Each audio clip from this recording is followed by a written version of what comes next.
Okay. Hi, everybody, and welcome. My name is Holly Curtis, and I am a Community Organizing Associate here at IMALS. So you may be wondering, what is IMALS?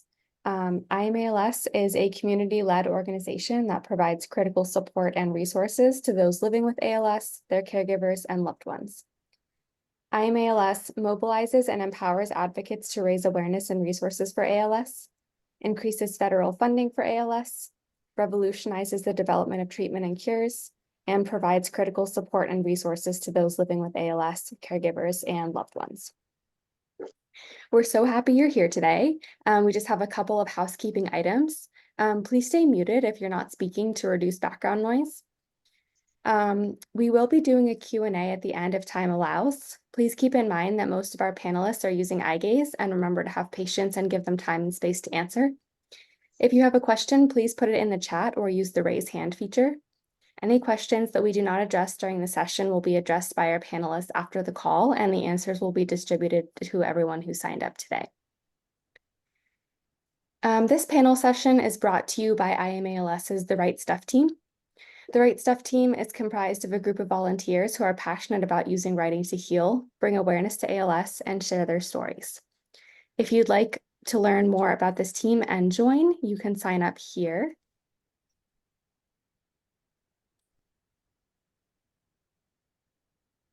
And you can check out their blog here.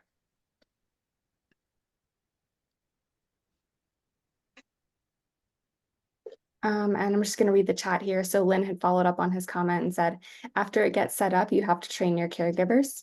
And Scott says, I was tested for trigonometry, but it came back negative. They have pills for that. And then, so I think that's everything. So we can go ahead and get started. This is the second panel in our Eyegaze series, but if you missed the first one, you don't need to worry. We will be distributing the recording to everyone who signed up for this panel once it's on YouTube. Today, we'll be taking a deep dive into Eyegaze functionality and usage. So without further ado, I will turn things over to our moderator, Emily. Thanks, Holly. And thanks to everybody for taking the time to join us today. I'm Emily Sorbonne, and I will be your moderator for today's session. Why don't we begin by introducing you to the members of the panel? Juan, would you like to begin? Hello, everyone, and welcome. Thanks for joining us this evening. I am in the company of other amazing eye-gazers, and we are here to share our experience with you on the devices that we use and how we use them. I'm Juan Reyes. I've been involved with the IMALS since it began. I live in Texas with my wife and kids. I've had ALS for over 8 years, and I've been using an Eyegaze device for about 6.5 years. And every day I'm learning something new to do with my device, and I hope that we can help you get comfortable with yours. Thanks, Juan. Scott?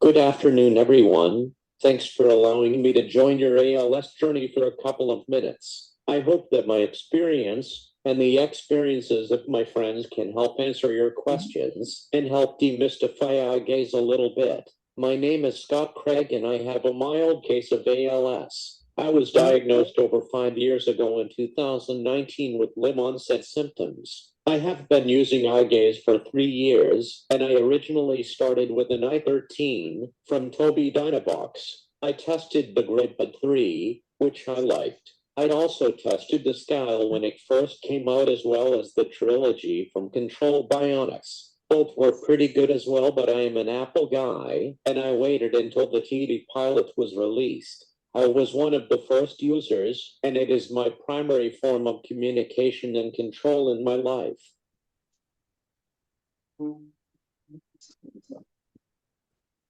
Thanks, Scott. Charlie? Hi everyone, my name is Charlie Wren, and I was diagnosed with ALS 9 years ago. I've been trached, vented, and paralyzed for 6 of those years. I live in a small farm town in Central California. Before ALS, I was a heavy-duty mechanic, and a part-time musician. My progression started in my hands and arms. I use an Eyegaze communication device, manufactured by Tobii Dynavox. It's an older i15 series device, and I use the classic Windows control program to operate everything.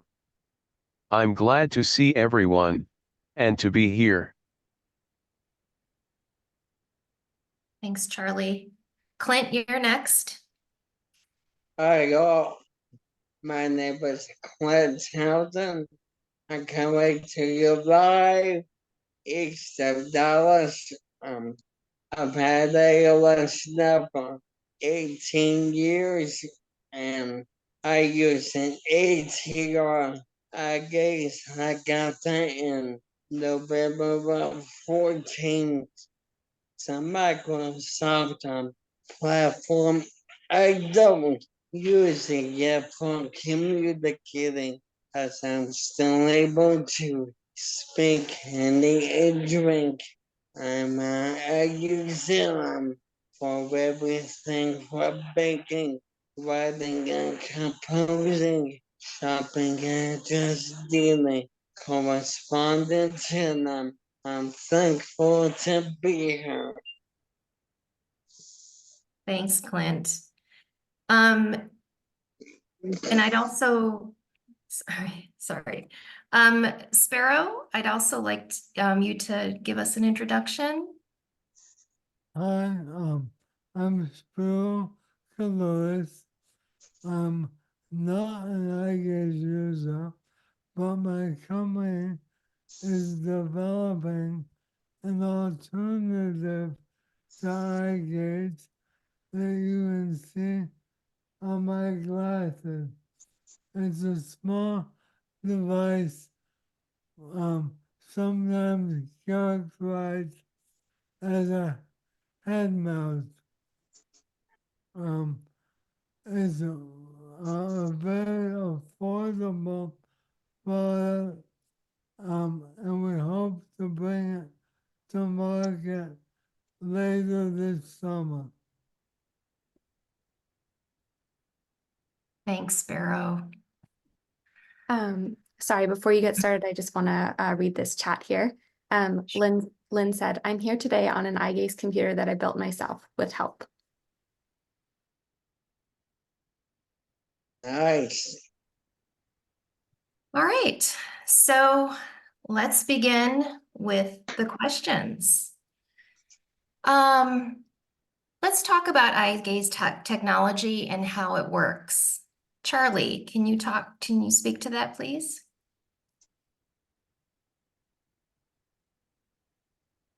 Eyegaze technology is an electronic device that allows a person to control a computer, tablet, or communication device only using their eyes.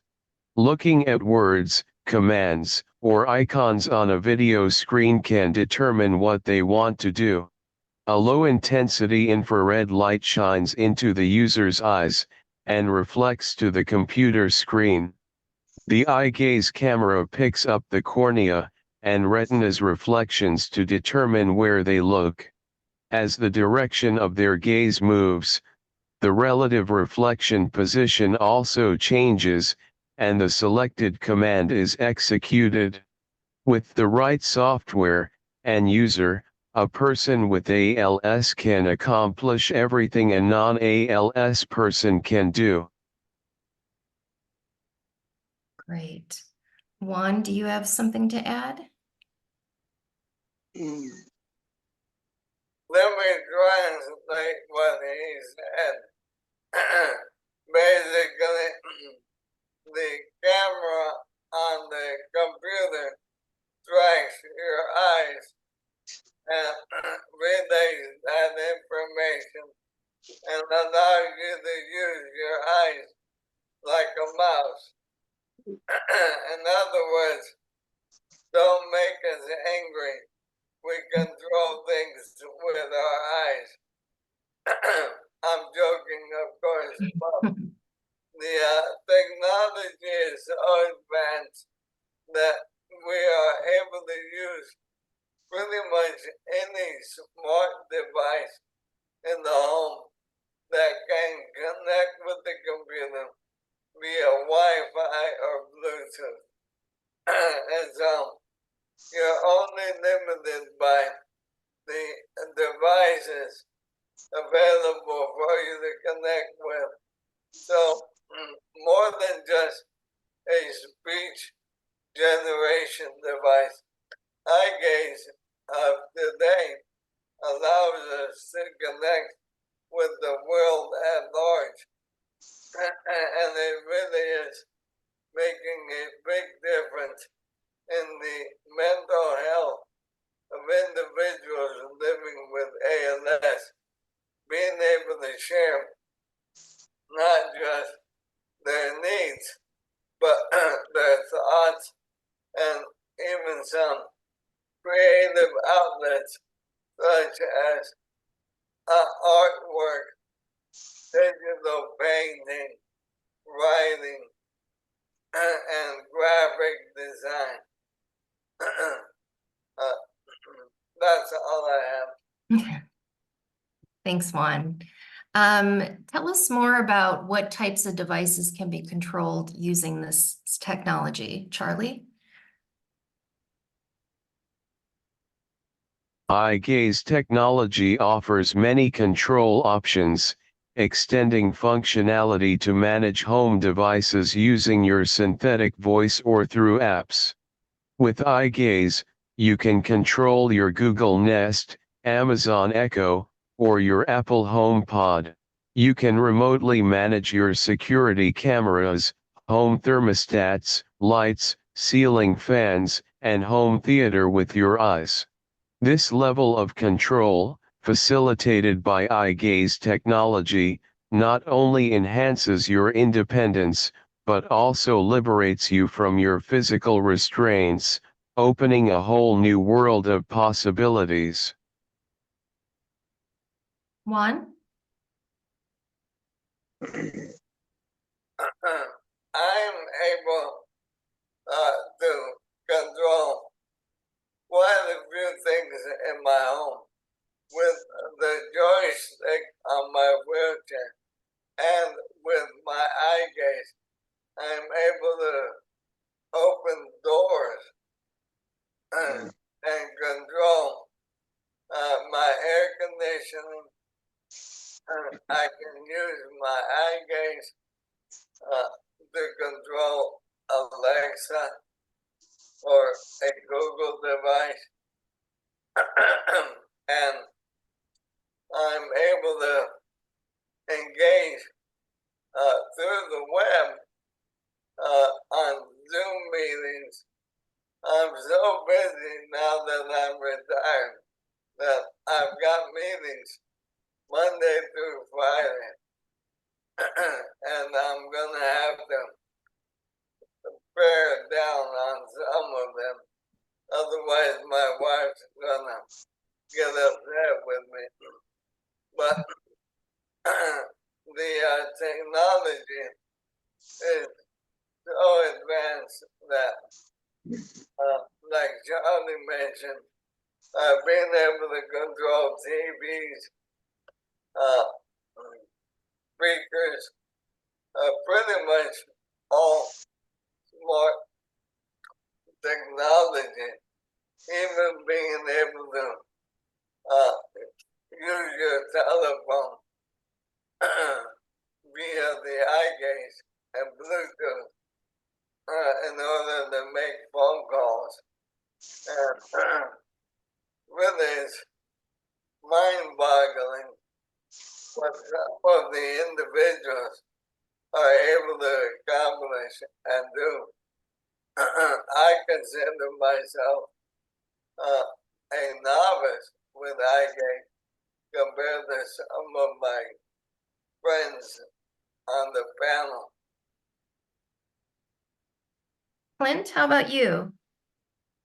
I use my Eyegaze for controlling television and entertainment. My Eyegaze is made by ATR, and they've informed me that they can make adaptations to our doors to open should I need it. Um, I'm not at that point yet, and they can go to a phone, but I live with my parents and my sister, so I don't really need to control that much right now. Scott, how about you?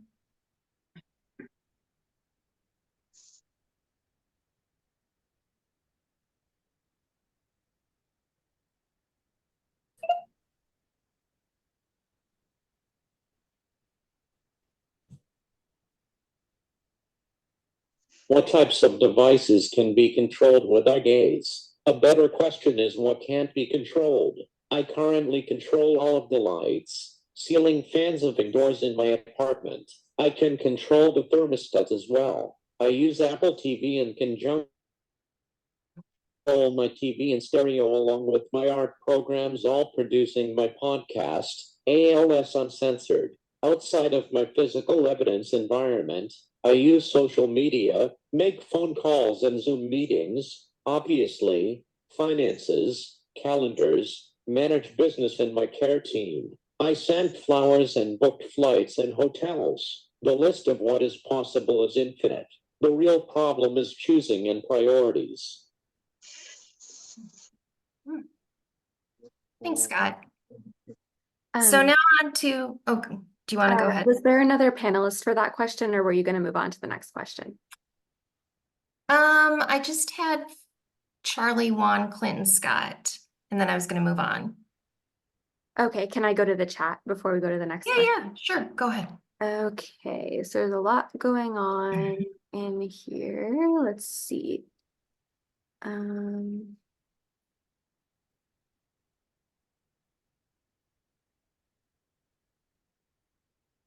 Okay, sorry. Just trying to figure out where to start here.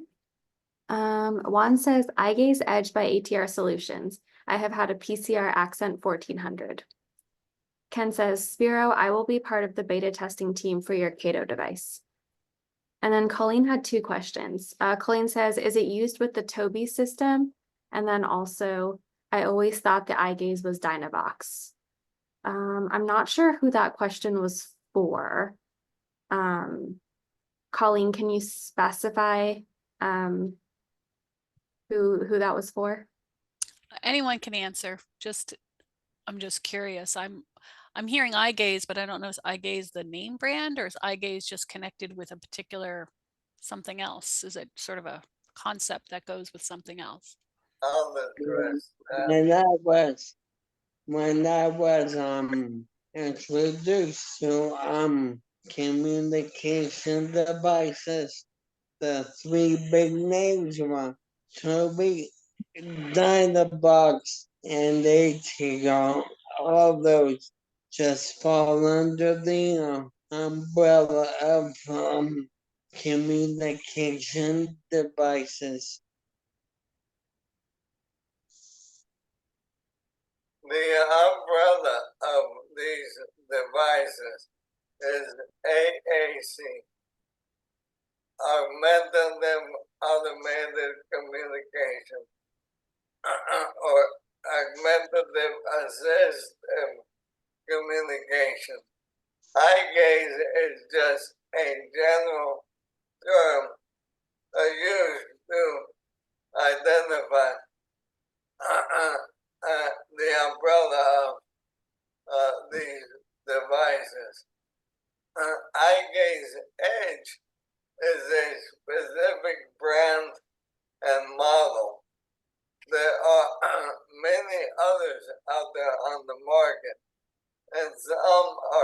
coming out specifically for Apple tablets.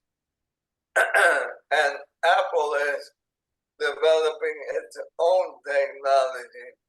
And so when it comes to deciding on a device, do not allow your speech therapist to lock you into a particular device. Explore multiple devices and choose the one that is going to be the best fit for you based on software, ease of use, calibration, and portability. And so I recommend exploring at least 3 devices at a minimum. And as I mentioned, it's getting crowded in the Eyegaze technology, and though there are more and more coming out all the time. Okay, and then I'm going to jump around a little bit to try to keep everything that's relevant together. Okay. Jay says, Dynavox was purchased by Tobii many years ago. It's now known as Tobii Dynavox. Eyegaze is a company that makes a specific set of Eyegaze devices. Lynn says, multiple companies sell Eyegaze computers. Scott says, Tobii is a brand, Eyegaze is a tool. Jay says, but Eyegaze itself is a term for a set of sensors that about a dozen companies make a specific implementation of. And Lynn says, it is important to have local support for whatever vendor you select. Okay, and then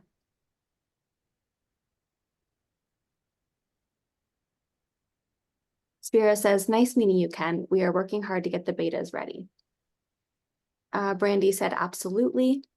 Bruce said, what organizations help with these advanced features being mentioned? Also, the cost may be out of reach. Brandy had said Team Gleason.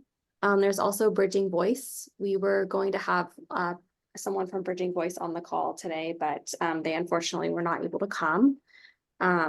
So that's another one. And I can send this out in the post panel email as well with links to their website. Okay. Robert says, my Eyegaze guy couldn't get my phone connected. Robert, if you want to put your email in the chat, I can get you connected with one of our ALS support specialists, and they can help you with some of the more of the specifics of your Eyegaze and getting you connected with someone who can help you with that. Lynn says, I'm on a Dell Inspiron 16 2-in-1 laptop touchpad with 13th generation Intel 7 16 GB RAM, 1 TB SSD HD, and Tobii PCE i5 add-on. I can now run the ArcGIS database Pat Dolan created as part of the ALS Clinic survey, which is now global in reach. Robert says, I'm going to want specifics on software. This stuff doesn't connect itself. Nancy says, what can you do when you have droopy eyelids from ALS that interferes with Eyegaze? Can anyone on the panel speak to that? I can. Individuals with nystagmus or droopy eyelids can actually use a mouse. What it is a reflective dot that adheres to a pair of glasses, and the reflected dot acts as a cursor. It takes the place of your iris, and the computer recognizes it, and you can use a specific amount of time hovering over a character for the computer to select that icon or character. And so that is the easiest way to work around with individuals that have issues with their eyes. It's called a mouse dot. Thank you, Juan. Scott says, something that everybody needs to understand is that Medicare is only concerned with providing a speech generation device. They don't care about all of this extra stuff, but they should. Lots of great questions. Okay, let's see. John says, how are you able to speak so fast? Takes me forever to type with Eyegaze. I'm fairly new to it. I have a Tobii Dynavox.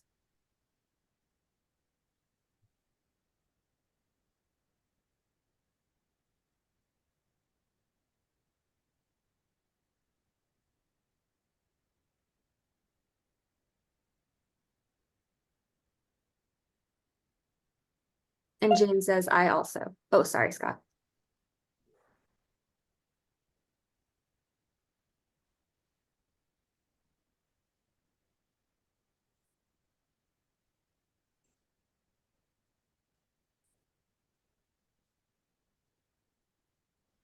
Sorry, I can't tell. Is anyone able to take this question? Are you typing? Yes. What's the question? Gotta plan ahead. Gotta plan ahead. Okay, yeah. So a lot of our panelists had their answers teed up already.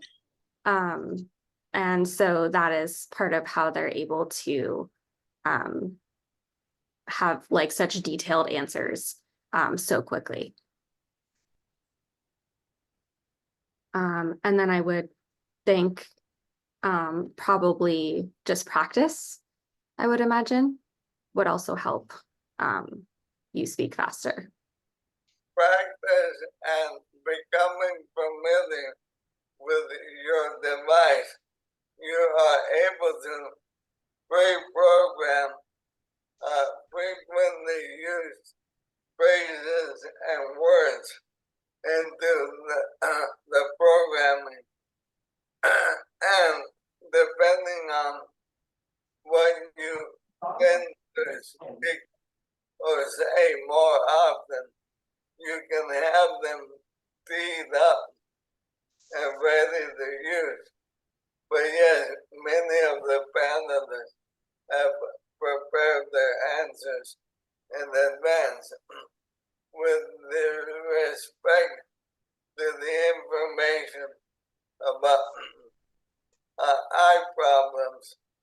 I have created a guide that offers information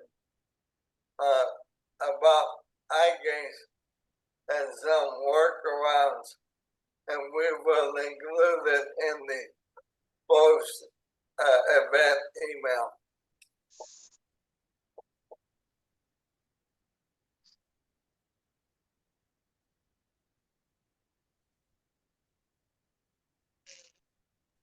Sorry.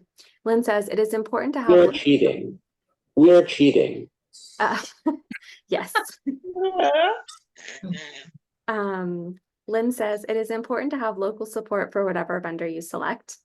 Charlie says Tobii Dynavox used to be separate companies. There is a company called Eyegaze. Sheila says, can you answer the question about droopy eyelids? So Juan addressed that question. He said there's something called a mouse dot, which is a reflective button that you put on your glasses, and that kind of functions as the irises of your eye. So again, that's called a mouse dot. And Sheila also says, what about progressive glasses? I don't know if anyone has an answer for that. No.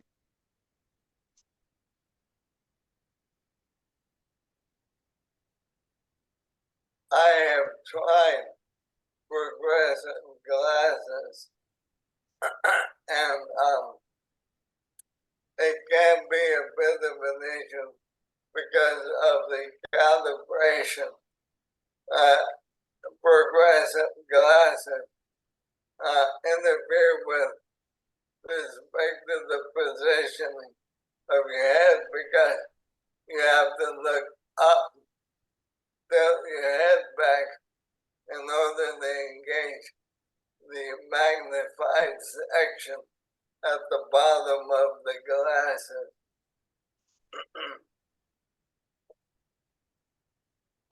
Sheila, if you want to put your email in the chat, I can see if I can get you connected with someone who can help you with that as well. Scott says, I can drive my wheelchair with my eyes using Ability Drive. Nice. Jay says, droopy eyelids, medical term ptosis. You can use a camera that is lower than your chin to help with seeing the pupil despite the eyelid, but this will only work as long as the eyelid doesn't cross into the pupil itself. Brandy says, me too, it's great. Jay says, also the Eyegaze incorporated cameras are really good with hard eye problems and they deal with ptosis better than many other cameras. Scott says progressive lenses are not a problem. Charlie says only 3 manufacturers make their device and software. Everyone else uses tablets with someone's camera and software.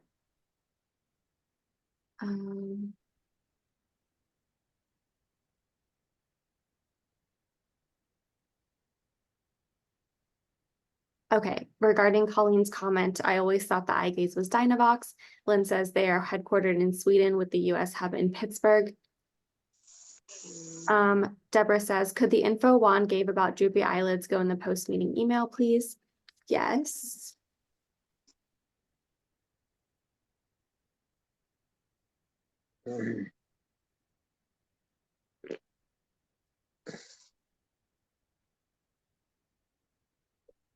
Jay says they have a one eye camera, the Encore, that works well with ptosis. Put a link in the chat, which I will send out afterwards. John says, aha. Nancy says, do you need head control to Eyegaze with the dot? Scott says, no. Lynn says, you do need eye control. Let's see. Give me 1 second here.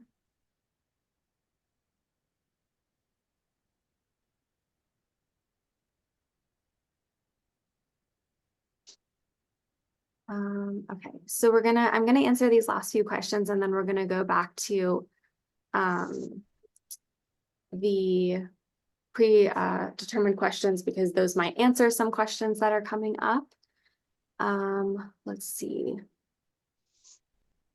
John says, thought you guys were typing that fast, LOL.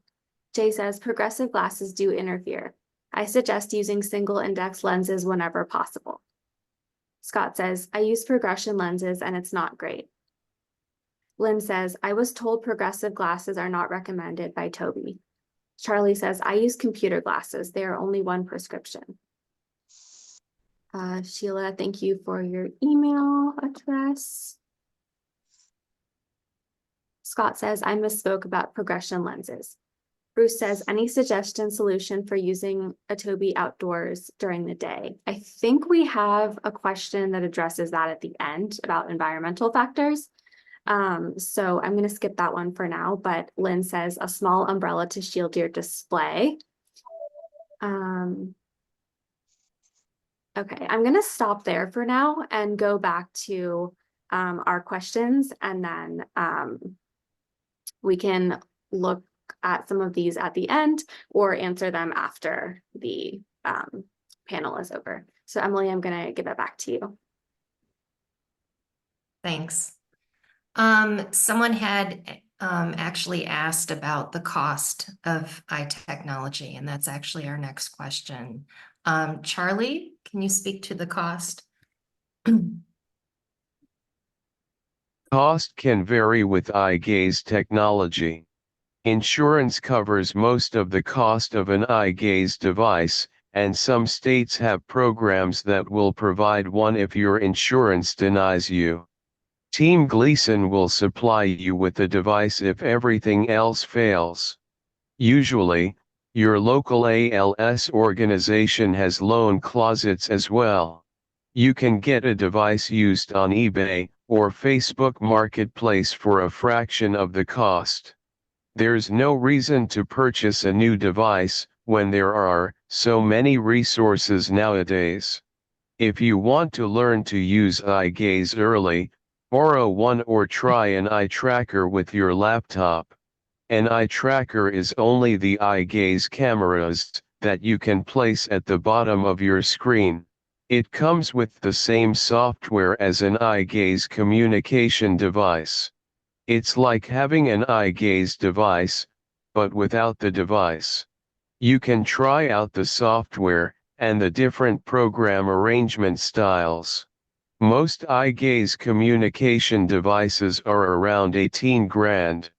The Tobii Dynavox TDI series can be 22,000, and an eye tracker is usually a couple of grand. Some people even build their own devices using a Microsoft Surface Pro, and purchase all the components separately. There are many choices with Eyegaze, which can dramatically affect the cost, but it's hard to put a bounty on your communication needs.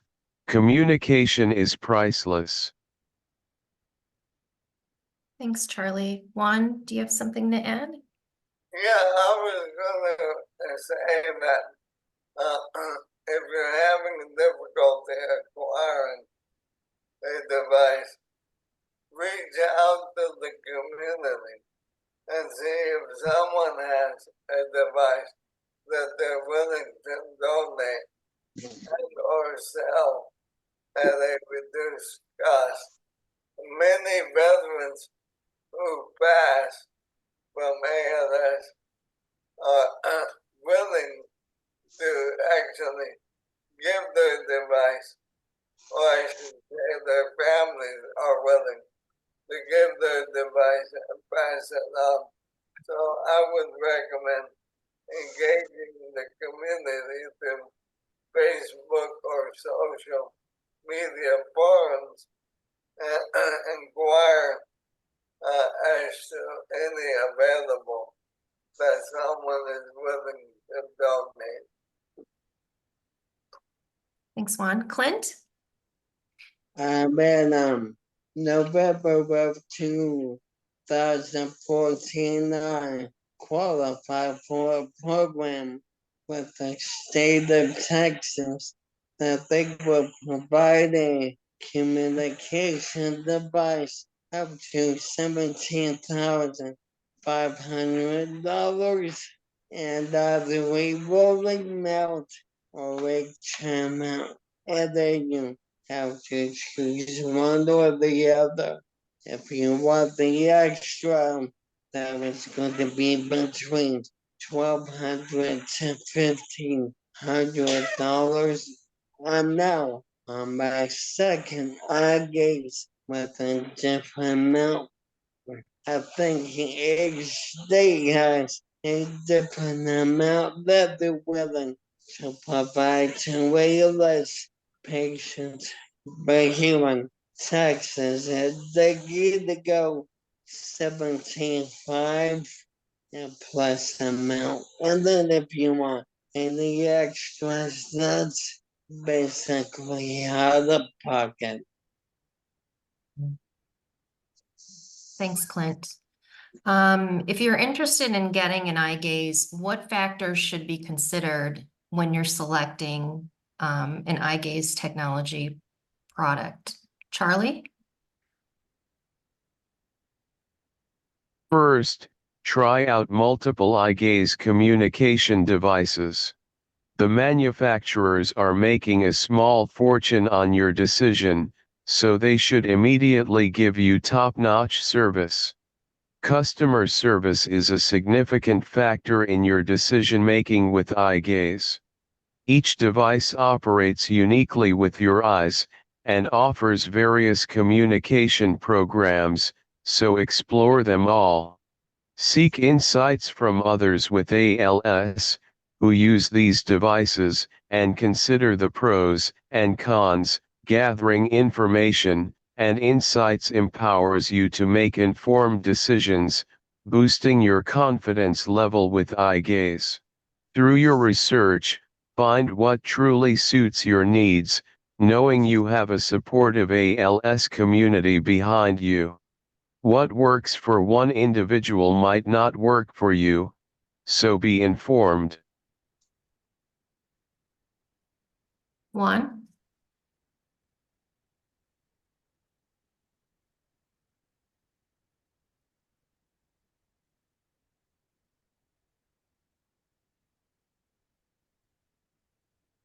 Juan, do you have something to add? Sorry, I got lost my place on the computer. What was the question again? When you're selecting Eyegaze technology, what factors should you consider before purchasing one or getting one? As I mentioned before, definitely explore multiple devices and look at the portability of it, the mounting options in order to be able to transfer from home to the wheelchair and look at options of being able to use existing devices that you may already own with attachments, thereby creating your own device with guidance from the vendors of the optional attachments and reducing the cost overall. And by all means, reach out to the community if you have questions and get advice from individuals that are using them, like the participants on this panel or even the bridging voice. They're very accommodating. Thanks, Juan. Clint, do you have anything to add? About just right on the coattails of Charlie, customization, portability, accessibility to program modifications. Every person is going to be different. I'd also consider how it would be for coupling up, pairing up with your devices in your house. That's a big, but one of the biggest is customer service. Those of us with ALS cannot afford to be without communication. That is a death trap for us. So make sure that you have a qualified 24/7 customer service, either upfront personal or remote access. Juan, did you want to say something? Yeah, I just wanted to add one more thing. If you are an individual that engage in a creative outlet for ALS, such as a photographer, artist, architect, etc., do yourself a favor and explore devices that might be able to accommodate those skills and desires. You never know what there might be out there to keep you engaged in what you love to do. I know that resources can be a challenge, but creativity as a way of finding you never know, there might be foundations out there that can help you with funding in order to continue your creative abilities and outlets. So dream and explore your potential with Eyegaze technology. Thanks, Juan. Did you want to read any of the comments, Holly, or are you okay with moving on? Yes, I will. I'm just DMing somebody, so just give me 1 second. Sure.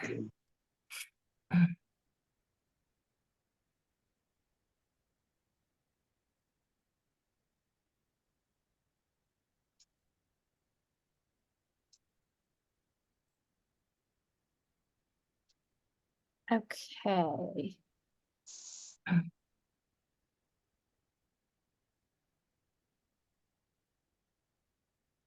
Okay, so Robert says, and I actually saw this question again down in the chat. So any comments on one eye versus two eyes? I use one with HDR.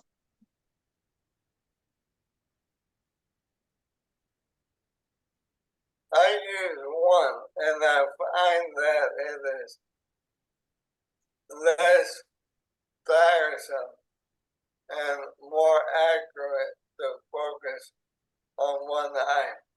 But it really depends on the individual.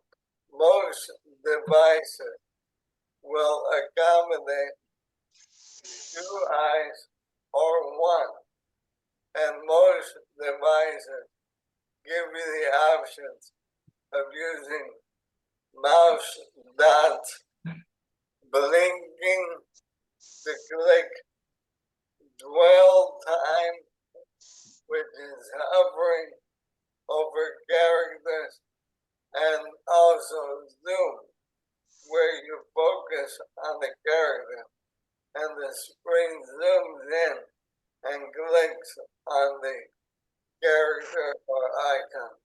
So there's a lot to consider, but focus on what you're able to do physically with your eyes and look into devices that will accommodate your needs. I was trying to use a one-eye camera on the other day, and I found that I had to turn my head sideways to put that eye in the middle, and I thought that was a little difficult. I asked him to bring me a two-spotter so I could try that. Yeah. Charlie says, I use two eyes, but if I get tired, sometimes I use one. Okay. Let's see.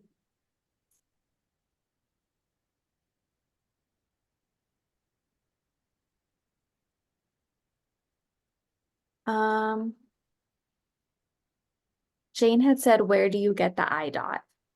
Juan, do you know?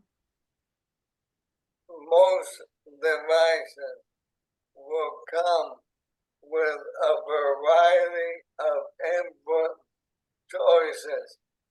Many of them will come with actual buttons that you press like a mouse.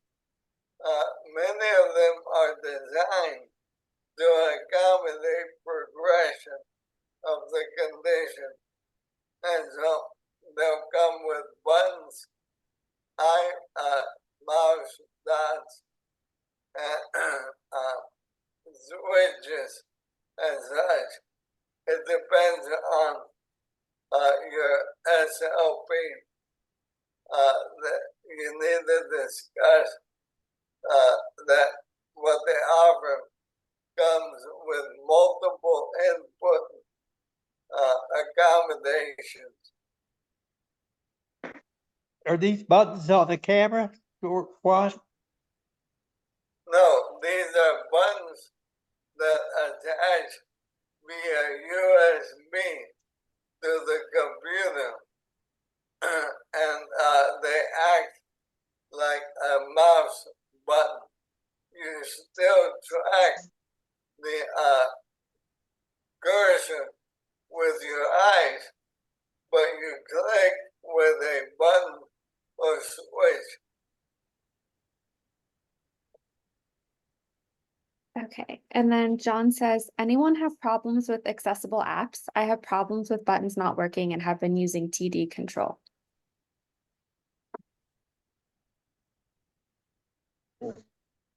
I don't really have that many apps on my Eyegaze.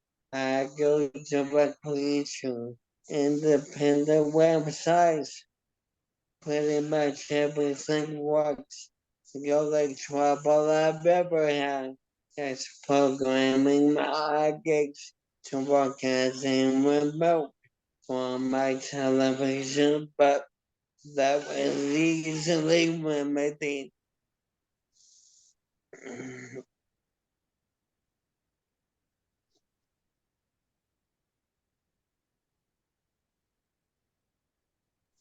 Okay, I think in the interest of time, what I'm going to do is for any other questions, I'm going to take them down and then I'll have the panelists answer them after. This will also allow our panelists using Eyegaze to give more in-depth answers. So I will read the chat, but I'm going to take down the questions and we'll answer them later. So let's see, I will take down this question from John.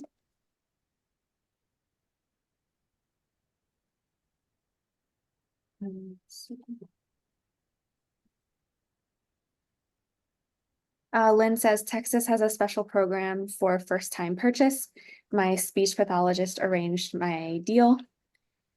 Andrea says, dies of sticker shock, talking about the price. Oh yeah, Bruce has sent any suggestions, solutions for using a Tobii outdoors during the day. Lynn had said a small umbrella to shield your display. And then if we have that question on our list, but if we don't get to it, we'll answer it afterwards. Sheila says, is it possible to send a list of what's out there? I don't have faith that my SLP is up to speed. I can see if such a list exists. Is Tobii capable of texting? I'll take that question down. In Texas, I believe you can qualify for a communication device every 7 years. I'm on my second one in September 25. I'll qualify for another one.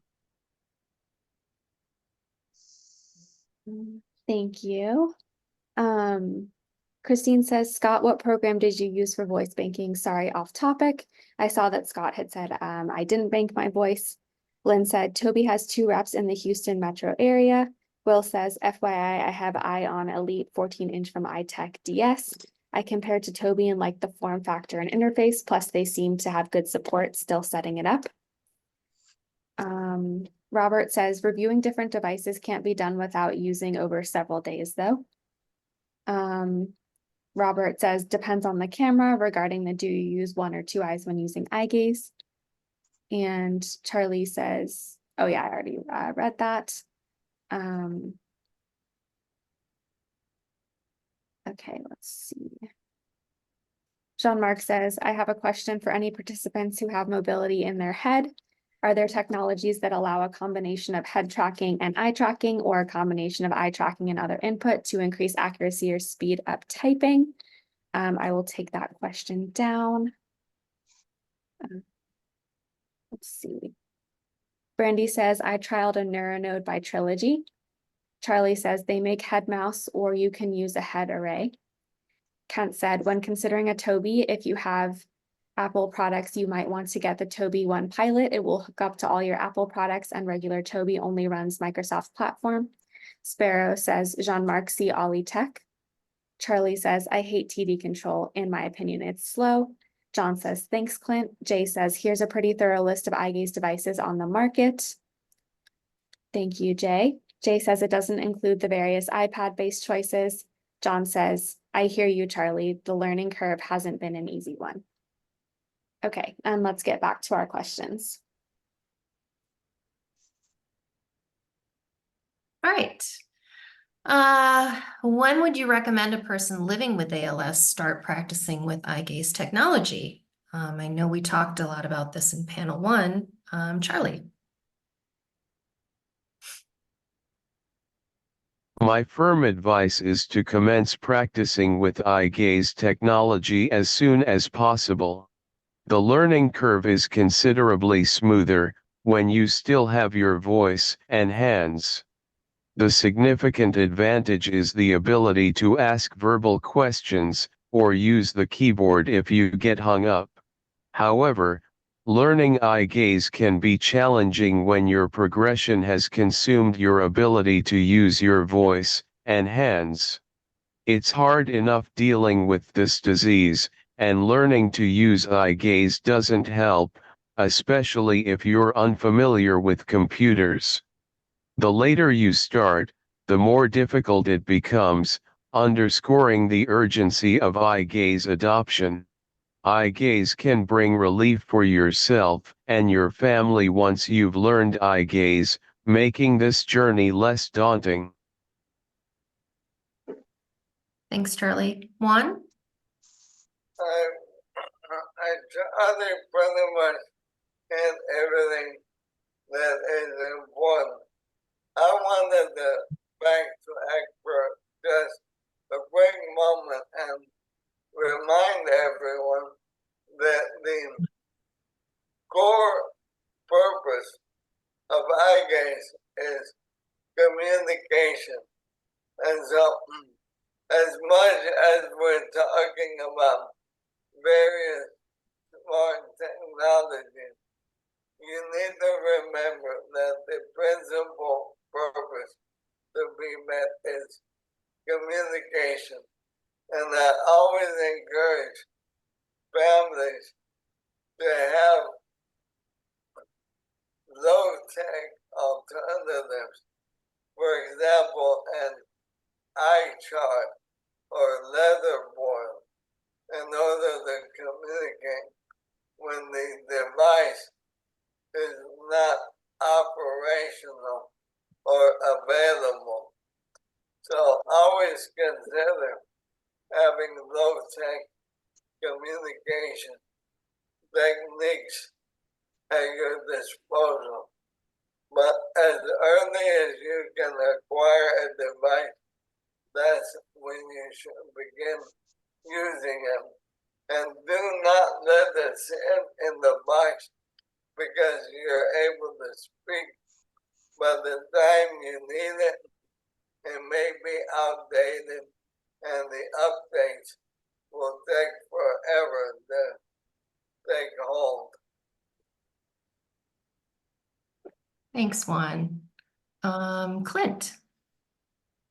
Once I was approved for my Eyegaze, it took about 6 weeks for me to get it in the mouth.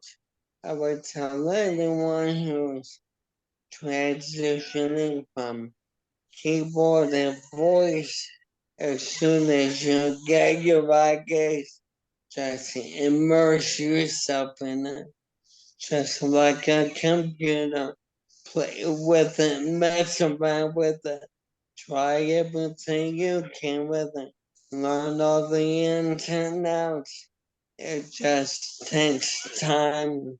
Each person is different. Every machine is configured differently for that person. I would say order it, get in, jump in with both feet and just start doing it. You'll mess up. I can't tell you how many pages of composition I lost day after day just from messing up, but now I'm much more efficient. It just takes time. So just get into it. Thanks, Clint. Scott?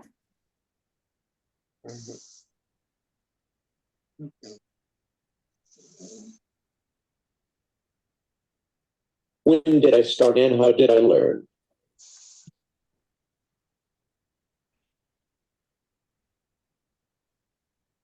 Can you say that again?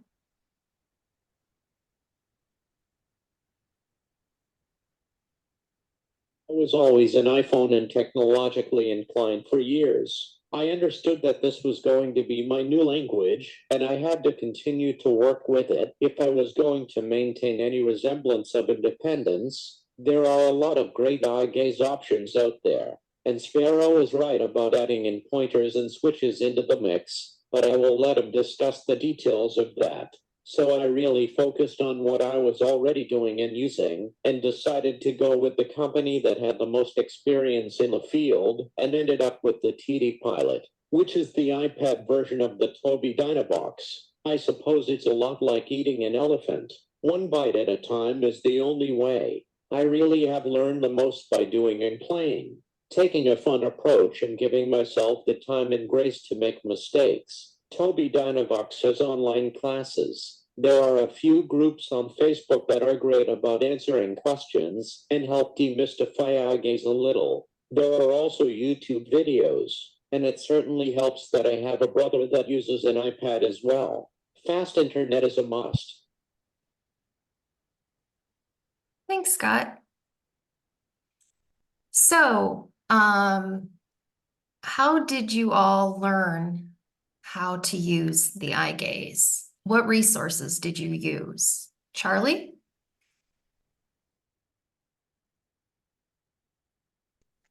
When I first got ALS, there were no resources like there are today. I had to learn eye gaze by following the owner's manual and experimenting with the device. I watched YouTube videos when I had questions. I eventually found a way to use my device in my unique way. It's different from what most people use, but it works for me. I practiced and practiced until I could use my device proficiently. I even tried various settings to speed up the process. Everyone is different, so try different devices and programs to create your own custom layout. Remember, practice makes perfect. Thanks, Charlie. Juan.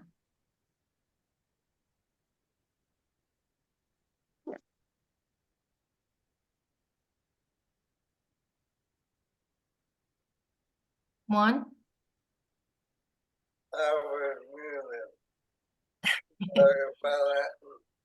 You see, even a practice individual can make mistakes on the fly when using Eyegaze. So don't be discouraged. Take your time.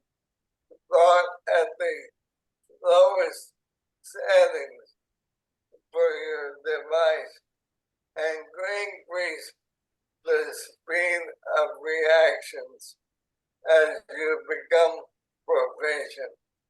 Take lots of breaks. Your eyes will get tired and dry. And with respect to making time to practice, what else are you gonna do?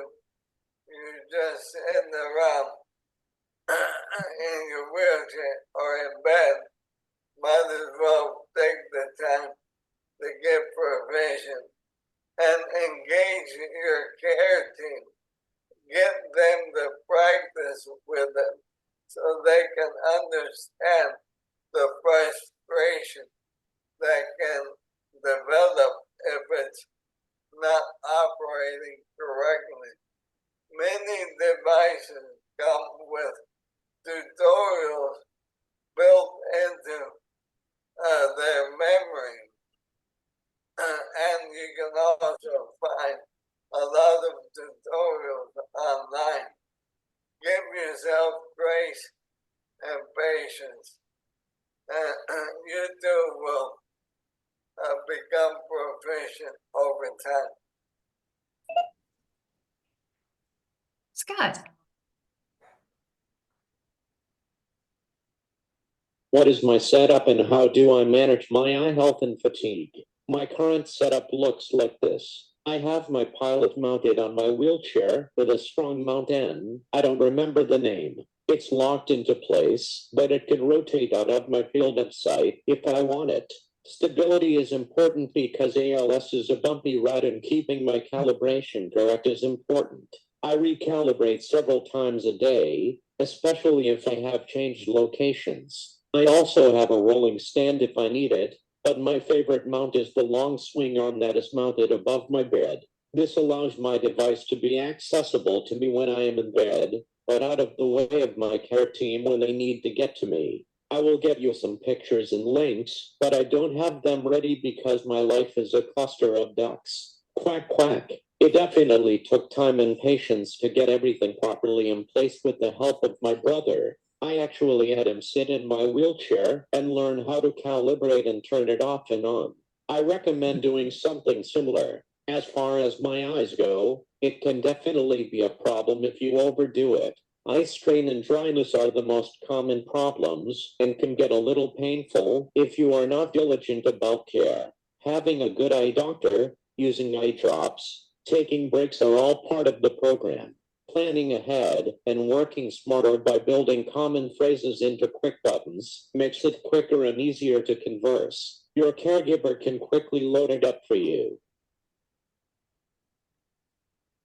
Thanks, Scott. What are the main advantages and disadvantages or disadvantages of using Eyegaze technology? Charlie? For myself, Eyegaze has been highly beneficial. I can communicate my precise needs and responses. I use my Eyegaze device as my entertainment center and still maintain my quality of life independently. Staying connected with others has improved my mental state as well. The only disadvantage is that I'm too reliant on my device. I'm lost without it. I do use eye gestures and simple eye charts to communicate when my device isn't in front of me, but it's hard. Juan?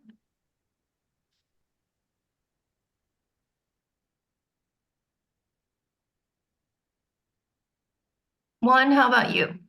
I was typing a comment in the chat, Oh. trying to multitask, but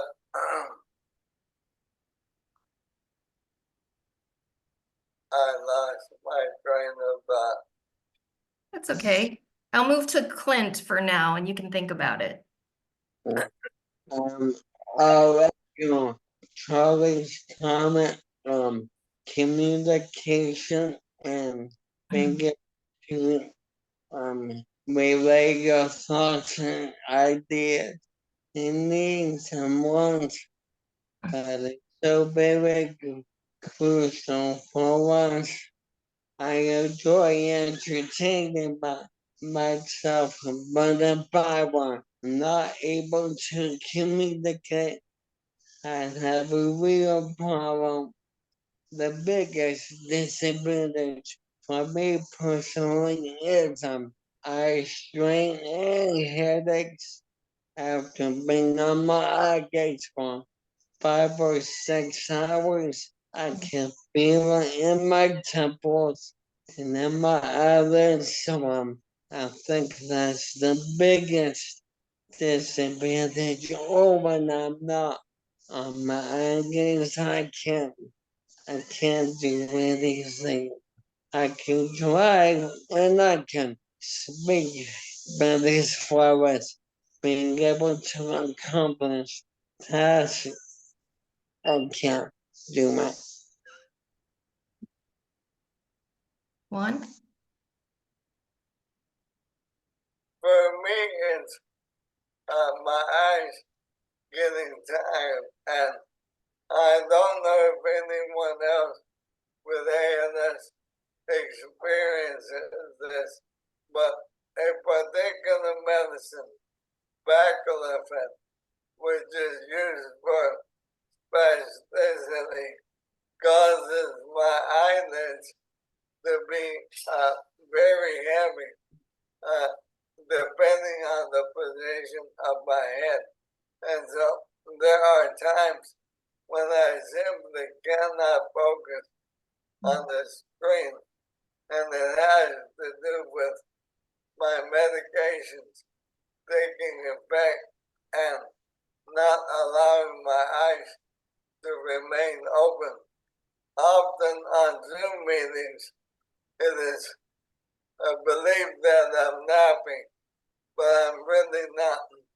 My eyelids are just heavy. And that's my story. Thanks, Juan. I thought maybe you were getting bored with like me talking or something like that. Scott, you have a comment?